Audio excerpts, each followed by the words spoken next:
레위기 10장 16절로 20절까지 말씀입니다.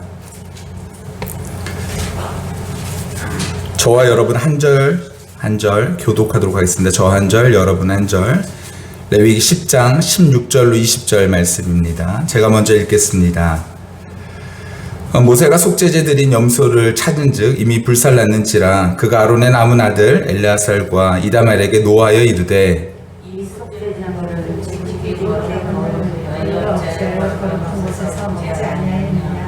이는 너희 죄를 담당하여 그들을 위하여 여호와 앞에 속죄하게 하려고 너희에게 주신 것이니라.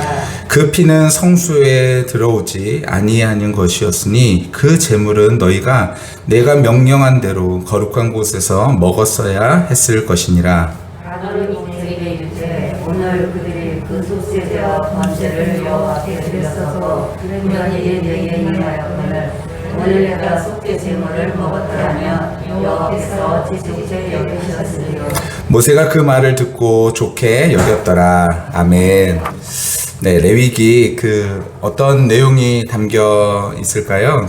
레위기의 초반부에는요 제사에 대한 이야기가 있죠. 제사, 그리고 후반부에는 어떻게 살아야 될지에 대한 어떤 규정들이 기록되어 있습니다. 표면적으로 보면 그렇다는 거예요. 표면적으로 보면 제사 이야기가 되어 있다라는 것이죠. 그러니까요, 레위기를 읽기 시작하면서 이 표면적인 내용만 보고 나서 이런 생각을 가질 수 있는 거예요. 제사가 나하고 무슨 상관이 있어? 구약의 제사가 나하고 무슨 상관이 있지? 그런 질문이 있으면서 내적인 갈등이 생기는 거죠. 레위기를 읽다가 이거 나한테 별로 소용없고 나한테 별로 필요 없는 거구나. 그래서 레위기는요 읽다가 포기하는 경우가 제법 많이 있다라는 것이죠. 대부분의 내용이 제사제도를 둘러싼 법과 관련되어 있는 것이어서 선뜻 그렇게 쉽게 다가가지 못하는 것입니다. 거기에다가 더 이상은 우리가 제사를 드리지 않잖아요. 우리가 뭐 동물 제사를 드리나요? 그렇지 않기 때문에 우리가 사는 현실에서는 어떤 의미도 깨닫지 못하고 그래서 지루하고 따분하고 어려운 그런 것이 이제 레위기다, 이런 생각을 갖게 되는 것 같습니다. 레위기가 쉽게 읽혀지지 않는 것은 근데 비단 이 표면적인 내용뿐만이 아니라는 거예요. 근본적으로 구약의 율법이 쓸모 있는 것인가에 대한 불신이 있다라는 거예요. 구약의 율법은 더 이상 우리에게 쓸모 없어, 이렇게 생각하기 때문에 더 이상 레위기를 보고 싶어 하지 않는다라는 것이죠. 오늘날 교회의 신앙은 예수 그리스도를 믿음으로 구원을 받는다라는 기본 고백 위에 놓여 있기 때문에 구약의 율법이 필요하지 않다라고 느끼기에 레위기를 읽다가 더 이상 나하고 필요 없는 것이지 라고 생각해 버리는 경우가 있다라는 거예요. 그러나 레위기에 기록된 제사의 의미가 무엇인지를 안다면 레위기는 더없이 중요한 말씀이라는 것을 우리는 알게 된다는 것이죠. 기록된 제사 모두는 왜 하나님께서 제사를 주셨을까요? 그것은 바로 하나님께서 하나님의 백성이 거룩하신 하나님 앞으로 다가오도록, 가까이 하도록 하시기 위하여 만든 것이 바로 제사다라는 거예요. 그래서 더 이상은 제사를 드리지 않는 우리에게도 이 제사의 의미를 깨달을 때 하나님께서 얼마나 하나님의 백성이 그들 가운데 가까이 나오기를 원하셨는지, 또 가까이 나온 백성들이 어떻게 살아가야 할 모습이 맞는 것인지, 이런 것들이 기록되어 있다는 것이죠. 오늘 본문에는요 특별히 10장은 레위기 10장에는 누가 기록되어 있냐면 참 비극적인 내용이 기록되어 있죠. 우리 레위기 10장 1절부터 한번 볼까요? 레위기 10장 1절부터 보면은 누가 나타나냐면은 아론의 아들 나답과 아비후가 나타납니다. 우리 1절 말씀 같이 한번 찾았으니 한번 읽어보겠습니다. 1절 2절입니다. 시작. 아론의 아들 나답과 아비후가 각기 향로를 가져다가 여호와께서 명령하시지 아니하신 다른 불을 담아 여호와 앞에 분향하였더니 불이 여호와 앞에서 나와 그들을 삼키매 그들이 여호와 앞에서 죽은지라. 나답과 아비후라는 제사장, 그러니까 아론의 아들이에요. 첫째, 둘째 아들. 이 나답과 아비후가 하나님 앞에 분향을 하는데 다른 불을 가져다가 이렇게 분향을 하였더니 불이 나와서 그들을 삼켜버리고 그들이 죽게 되어졌다라는 것이 이 10장의 내용이에요. 근데 9장까지는 어떤 내용이 있느냐? 9장까지는요 하나님께서 아론과 그의 아들들을 대제사장과 제사장으로 세우시는 위임식이 기록되어 있어요. 그런 다음에 하나님 앞에 위임식 예배를 제사를 드리고, 그리고 첫 번째 이제 제사를 드린 내용이 9장까지의 내용이에요. 얼마나 그 모습이 영광스러웠냐면은 9장 24절에 보면은 이렇게 기록되어 있어요. 불이 여호와 앞에 나와 제단 위에 번제물과 기름을 사른지라. 불이 나와서 번제물, 그 위에 있는 제단 위에 있는 것들을 확 살라버린 거죠. 온 백성이 이를 보고 소리를 지면서 엎드리는 일들이 벌어집니다. 우와, 하나님께서 임재하셨다, 불로 임재하셨다라는 것을 온 백성이 본 거예요. 근데 그 다음 사건이 뭐냐면 나답과 아비후가 똑같은 그 불에 의하여서 죽임을 당하는 일들이 벌어지게 되어진 것이죠. 영광스러운 사건에 의해서 10장에 나타난 사건은요, 하나님은 제단이 아닌 하나님께 합당하지 아니한 자에게도 동일하게 이렇게 임한다라는 사실이 기록되어 있다라는 거예요. 제사장이요, 나답과 아비후, 이 사람이 누구냐면 우리 출애굽기 한번 찾아볼까요? 출애굽기 24장 말씀 한번 찾아보도록 하겠습니다. 출애굽기 24장입니다.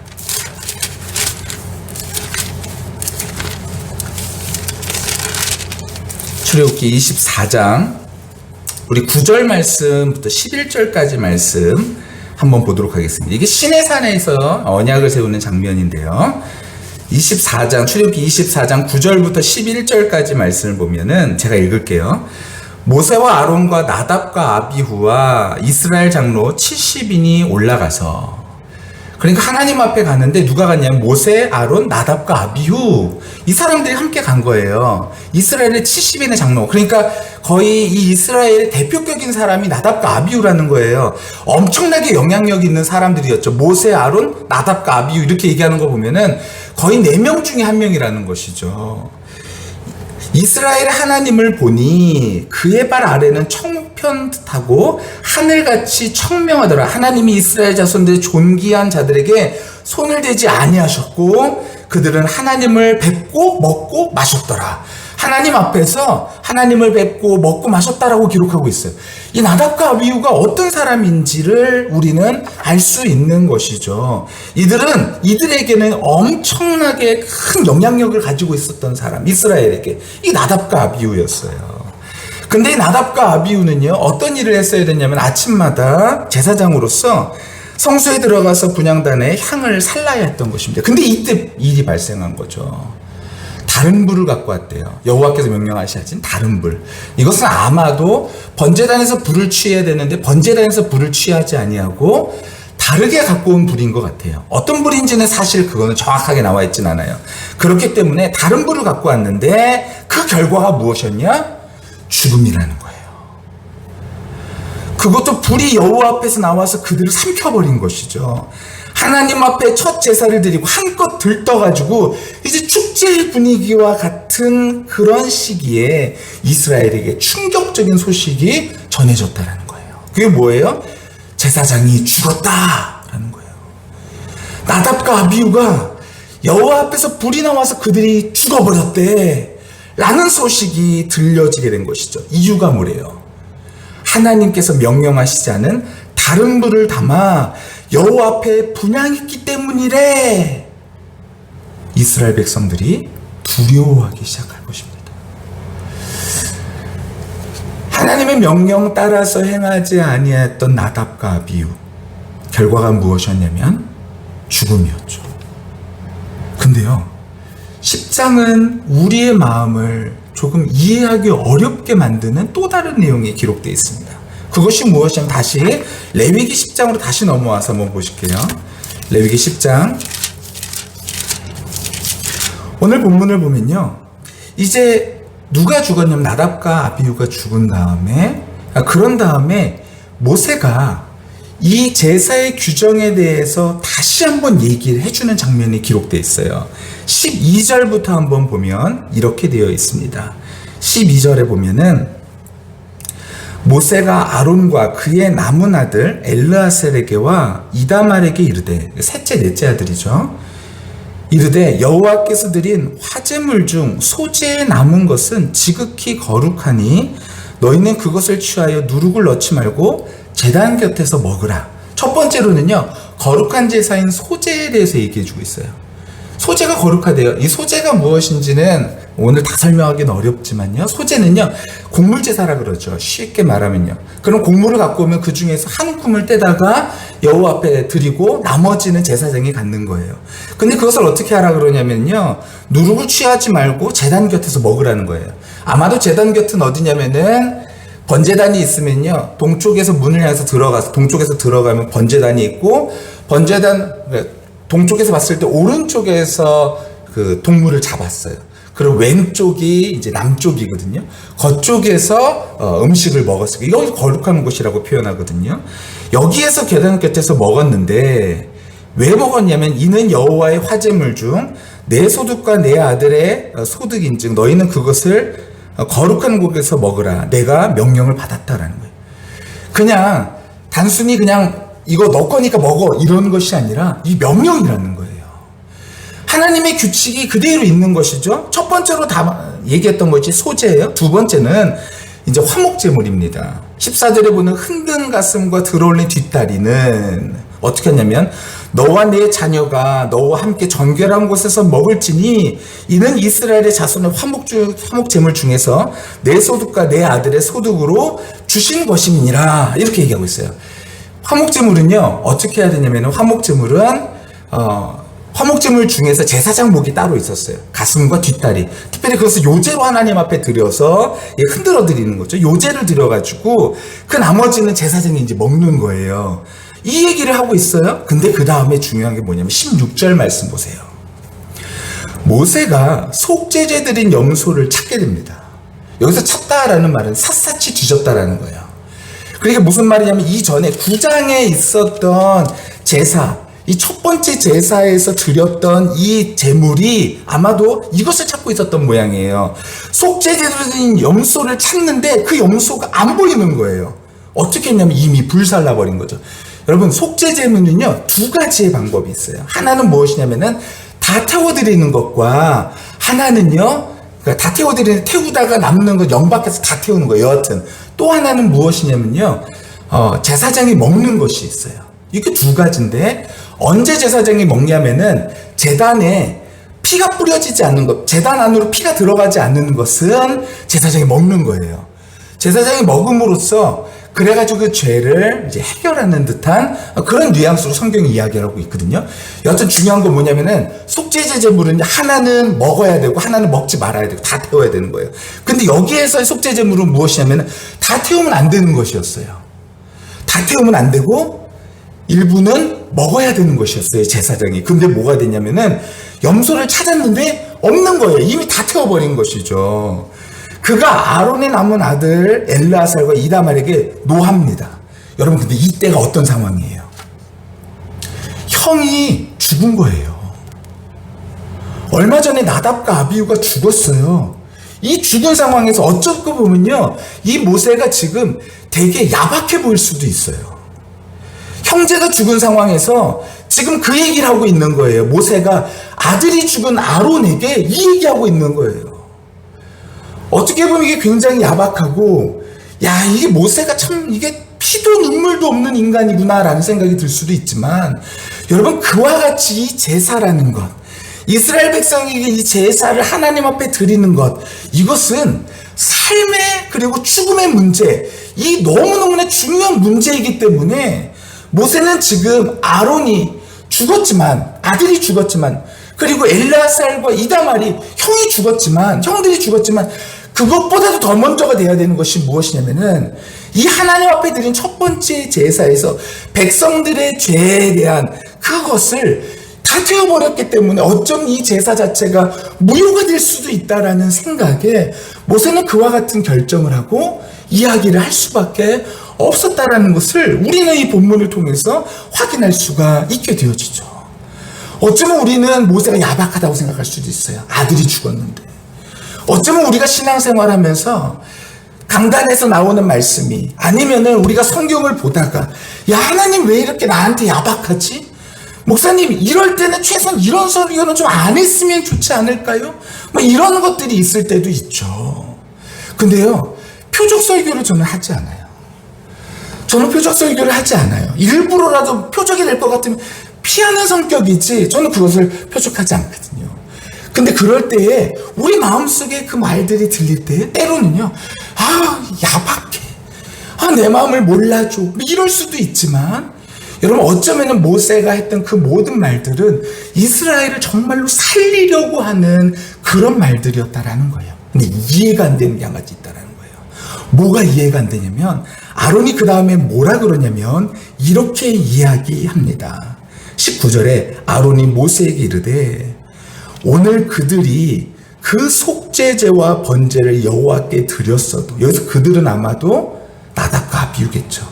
나답과 아비후가 속죄제와 번제를 하나님 앞에 드렸어도 이런 일이 내게 임하였는데 오늘 내가 속죄제물을 먹었더라면 여호와께서 어찌 좋게 여기셨으리요. 이게 무슨 말이냐면요, 지금 아론은요, 여하튼 이유를 불문하고 중요한 것은 규칙대로 하지 않은 거예요. 규칙대로 하지 아니하고 큰 죄를 범하게 된 것이죠. 규칙을 범하는 일들이 일어난 거예요. 근데 20절의 말씀이 참 우리의 마음을 혼란스럽게 하기도 합니다. 뭐냐면 20절이에요. 모세가 그 말을 듣고 좋게 여겼더라. 이상하잖아요. 어찌 보면 잣대가 두 개처럼 보일 수도 있다는 거예요. 하나는 나답과 아비후는 다른 불을 가지고 왔다라는 이유 때문에 죽임을 당했는데, 지금 이 엘라살과 이다말과 그리고 아론은 지금 규칙을 어겼는데도 불구하고 이야기를 했을 때 그때에 모세가 이것을 듣고 좋게 여겼다. 여러분, 이것은 우리가 어떻게 받아들여야 되냐라는 거예요. 그래서 제가 오늘 이것을 설교를 찾아봤어요. 인터넷에서 설교들이 어떻게들 하셨는지 찾아봤거든요. 그랬더니 대부분 이 20절들을 쉽게 넘기시면서 대부분 해석하지 않으셨더라고요. 대부분의 목회자들이 설교를 하지 않았어요. 이 부분에 대해서는 앞뒤가 안 맞으니까. 여기에서는 규칙대로 죽었는데 여기서는 좋게 여겼으니까. 제가 이것을 묵상하면서 그럼 도대체 왜 이러한 두 가지의 잣대가 생겼을까? 저는 그것을 묵상하다가 이런 생각이 들었어요. 나답과 아비후 그리고 아론, 둘의 차이는 무엇이었을까냐라는 거예요. 그것은 나답과 아비후는요, 그 다음에 어떤 내용이 기록되어 있냐면은 8절부터 보면은 술에 대한 이야기가 기록되어 있거든요. 10장 8절에 보면 여호와께서 아론에게 말씀하여 이르시되 너와 네 자손들이 회막에 들어갈 때는 포도주나 독주를 마시지 말라. 아마도 이들은요, 하나님 앞에 나아가면서 포도주, 독주 이런 거 마시면서 정신이 혼란스러운 상태에서 다른 불을 취했던 것 같아요. 어떤 다른 이유가 아니라요, 그냥 술 취해서 있다가 때가 되니까 그냥 어떻게 하지?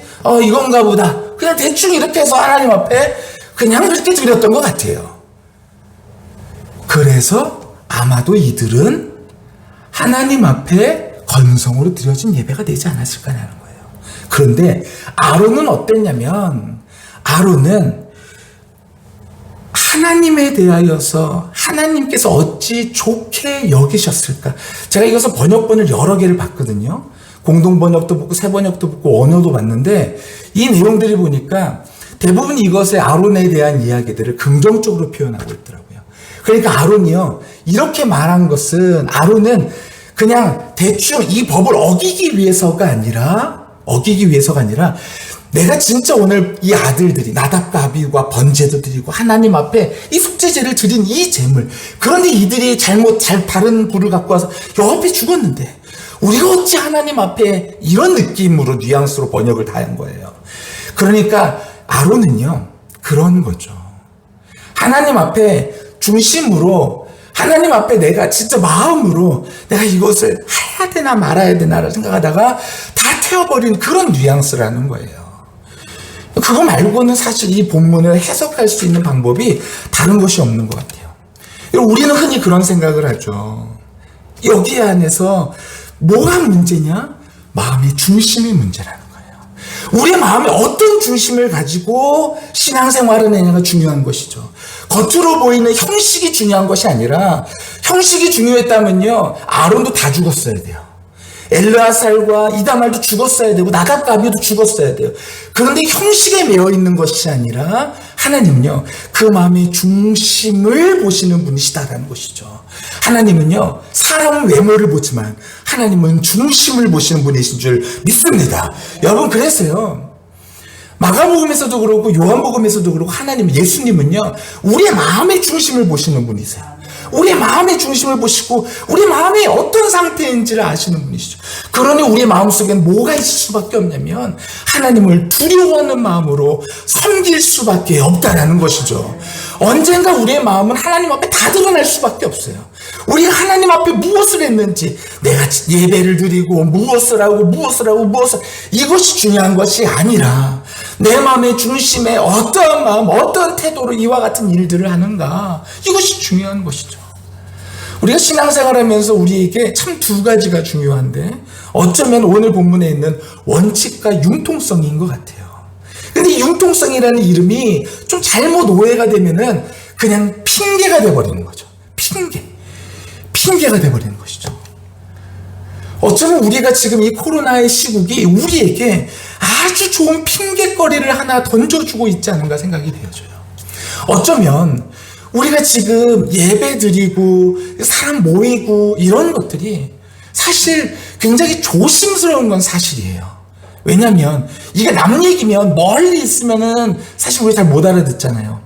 근데 요즘 보니까 우리 교회 권사님 친구분 중에서도 한 분이 코로나에 걸리신 다음에 며칠 안에 돌아가 버리신 거예요.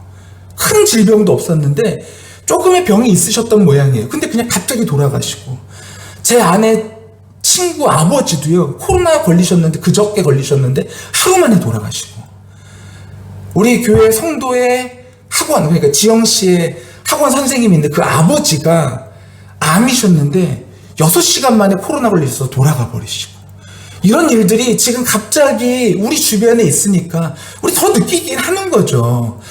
조심해야 되죠. 너무나 조심해야 돼요. 하지만 진짜 중요한 것은 무엇이냐면 하나님께서는 우리의 중심을 아시고 우리의 중심을 보시고 우리가 정말로 이 코로나의 위험과 그리고 안전을 위하여서 라는 이유인가, 아니면은 정말로 우리에게 어떠한 또 다른 핑계거리가 되어져서 우리의 신앙을 느슨하게 만드는 것은 아닌가라는 생각이 너무 많이 드는 요즘이다라는 것이죠. 내로남불이라는 말이 있죠.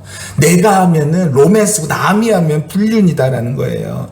내가 잠시 하나님의 뜻을 살짝 어기면 그것은 융통성이고 지혜다라고 말하죠. 하지만 다른 사람이 하나님의 뜻을 살짝 어기면 그것에 대해서 원칙을 어겼다라고 말하는 것이죠. 여러분, 이것도 옳지 않은 태도예요. 그럼 무엇이 문제냐? 하나님은요, 절대로 어떻게 보면 인간으로 봤을 때는 절대적인 어떤 잣대가 될 수 없는, 지극히 주관적이 될 수밖에 없는 그 마음이라는 것을 가지고 하나님은 그것을 절대적인 기준으로 바꾸시는 분이시다라는 것이죠. 여러분, 그러니 우리는 하나님을요, 정말로 두려워하는 마음으로 섬기며 하나님의 뜻에 따라서 합당하게 생활할 수 있는 저와 우리 모두가 다 되시길 예수님의 이름으로 간절히 축원합니다. 저는 이것에 대한 내용이 이미 10장 3절에 이미 있다라고 생각해요. 10장 3절 말씀 같이 한번 읽어볼까요? 10장 3절입니다. 시작. 모세가 아론에게 이르되 이는 여호와의 말씀이라 이르시기를 나는 나를 가까이 하는 자 중에서 내 거룩함을 나타내겠고 온 백성 앞에서 내 영광을 나타내리라 하셨느니라. 아론이 잠잠하니. 하나님은요, 하나님을 가까이 하는 자들 중에서 거룩함을 나타내시겠다. 여기서 그러니까 가까이 하는 자가 누구라는 거예요? 제사장이죠. 하나님은요, 가장 가까이 있는 제사장을 통하여 하나님의 거룩하심을 나타내시는데, 이 거룩하심을 나타내야 될 제사장들이 그 중심에 무엇이 있는가가 중요했다라는 것이에요. 나답과 아비후의 사건을 통해서 알 수 있는 것은 그들은 하나님 앞에 건성으로, 습관적으로, 아니 그것에 대한 두려움 없이 그 일들을 했다면, 이제 아론은 그와 같이 아니하고 그 마음속에 중심이 하나님을 향하여서 있지 않았을까냐라는 거죠. 하나님은요, 하나님의 가까이에 있었던 제사장 아비후를 통해서 본보기로 이 일들을 보여주신 것이죠. 본보기를 통해서 이 일들을 보여주셔서 하나님을 가까이 하는 자들에게 하나님께서 어떻게 거룩을 나타내시기를 원하시는지 보여주셨다는 거예요. 그런데 우리가 누굽니까? 우리가 바로 왕 같은 제사장이라고 이야기하고 있어요. 하나님께서 베드로 사도를 통해서 우리를 왕 같은 제사장으로 말씀하신 그런 이유가 무엇이냐라는 거예요. 그것은 바로 누구보다 거룩해야 된다는 거예요. 누구보다 우리가 거룩해야 된다는 거죠. 누구보다. 대제사장 이마에는 여호와께 성결이라는 말이 기록되어 있었잖아요. 누구보다 거룩을 추구하던 존재가 바로 제사장입니다. 그러면 하나님은 우리가 거룩한 하나님의 제사장이 되기를 원하시는데 그 모습이 무엇이냐? 어떤 형식에 매여 있는 것이냐? 그것이 아니라 우리의 마음이 먼저, 우리의 중심이 먼저 하나님을 향해 있으면 형식은 따라오는 것이죠. 여러분, 우리가 형식을 쫓아가는 것이 아니라 우리의 마음이 먼저 하나님 앞에 드려지면 우리 형식은 다 따라가게 돼 있어요. 우리 모든 것들이 따라가게 돼 있죠. 여러분, 그걸 하나님께서 원하십니다. 근데 그 거룩의 시작이 뭐라는 거예요? 경청이라는 거죠. 하나님의 말씀을 듣고 하나님의 말씀대로 그 마음 속에 하나님의 마음을 가지고 중심을 가지고 그 말씀을 듣고 그 말씀대로 살아가는 것. 여러분, 이러한 일들이 바로 거룩이고 그것이 바로 하나님의 영광을 드러나는 일이다라고 오늘 본문은 우리에게 던져주고 있습니다. 우리의 삶의 이유는 바로 하나님의 거룩을 나타내는 것이죠. 저와 우리 모두의 삶이 이 하나님의 거룩을 나타낼 수 있게 되기를 예수님의 이름으로 간절히 축원합니다. 하나님께서 우리는 택하신, 너는 택한 족속이요 왕 같은 제사장이다. 택했다라는 거예요. 제사장 아무나 뽑지 않아요. 택한 것이죠. 우리도 택한 것이죠. 우리를 어떻게 택하셨나요? 그리스도 예수 안에서 그 피로 우리를 사신 것이죠. 그 피를 사셔서 우리를 왕 같은 제사장으로 삼아 주셨다라는 거예요. 그 다음부터는 이유가 있다라는 것이죠. 거룩을 나타내라. 그 거룩을 나타내면 우리에게 무엇을 주시겠다라는 거예요. 하나님께서 우리에게, 저는 이 말씀을 또 나누고 싶어요. 말라기 3장 10절에 보면은 이렇게 기록되어 있죠. 우리 한번 같이 찾아볼까요? 말라기 3장입니다. 말라기 3장 10절 말씀. 구약성경 맨 뒤에 있는 말라기 3장 10절. 제가 읽게요. 만군의 여호와가 이르노라, 너희의 온전한 11조를 창고에 들여 나의 집에 양식이 있게 하고 그것으로 나를 시험하여 내 하늘의 문을 열고 너희에게 복을 쌓을 곳이 없도록 붙지 아니하나 보라. 여러분, 이때 당시에 11조는요, 당시 말라기의 시대적 배경은, 상황은 포로에서 이제 귀환해가지고 자기 먹고 살 것도 사실 쉽지 않은 상황에서, 그런데 성전이 무너져가는 그런 상황에서 11조에 대한 이야기를 하고 있는 것이죠. 이들에게 만약에 융통성이라고 말한다면 내가 먼저 잘 되는 것, 이것이 융통성이라고 말할 수 있겠죠. 하지만 하나님께서 말씀하신 융통성은요, 그런 것이 아니죠. 중심이죠. 어쩌면 그때에 그들에게는 이것이 굉장히 힘든 도전과 같은 일들이 있을 수 있었을 거예요. 어쩌면 우리에게도 이 융통성을 깨는 일들은 도전과 같은 일들일 수도 있다라는 거예요. 하지만 이 도전과 같은 일들을 했을 때 하나님께서 어떻게 하시느냐, 시험하여 보래요. 내가 하늘의 문을 열고 너희에게 복을 쌓을 것이 없도록 붙지 아니하나 보라라는 것이죠. 여러분, 이 하나님의 은혜를 다 누릴 수 있는 저와 우리 모두가 다 되시기를 간절히 축원합니다. 우리 이제요, 융통성이라는 원칙이라는 이 두 가지의 이름에서 사실 우리는 살아갈 수밖에 없는 존재예요. 우리는 여기 안에서 살아갈 수밖에 없는 존재죠. 하지만 우리에게 이 융통성이라는 이름이 하나님으로부터 멀어지는 핑계가 되어지지 않았으면 좋겠고, 이 원칙이라는 이름이 나에게 적용되어지는 것이 아니라 남에게 적용되어져서 마치 맹인이 인도하듯이 그와 같은 일들을 하는 것이 아니라 하나님의 뜻을 나타내지만 그 안에서 하나님의 뜻을 이루어갈 수 있는 그런 저와 우리 모두가 다 되기를 예수님의 이름으로 간절히 축원합니다. 이런 균형이 우리 교회 가운데 있게 되시기를 원하고요. 이 레위기의 말씀을 우리가 계속해서 앞으로 묵상하면서 이 하나님께서 이스라엘 백성들에게 또한 하나님의 택하신 백성들이 이제 어떻게 살아가기를 원하시는지 이 말씀을 끝까지 묵상해 나가면서 우리 마음속에 하나님께서 택하신 거룩한 백성으로 하나님의 자녀로서 그리스도의 피값으로 사신 우리의 삶이 하나님께서 기뻐하시는 삶이 되시기를 예수님의 이름으로 간절히 축원합니다.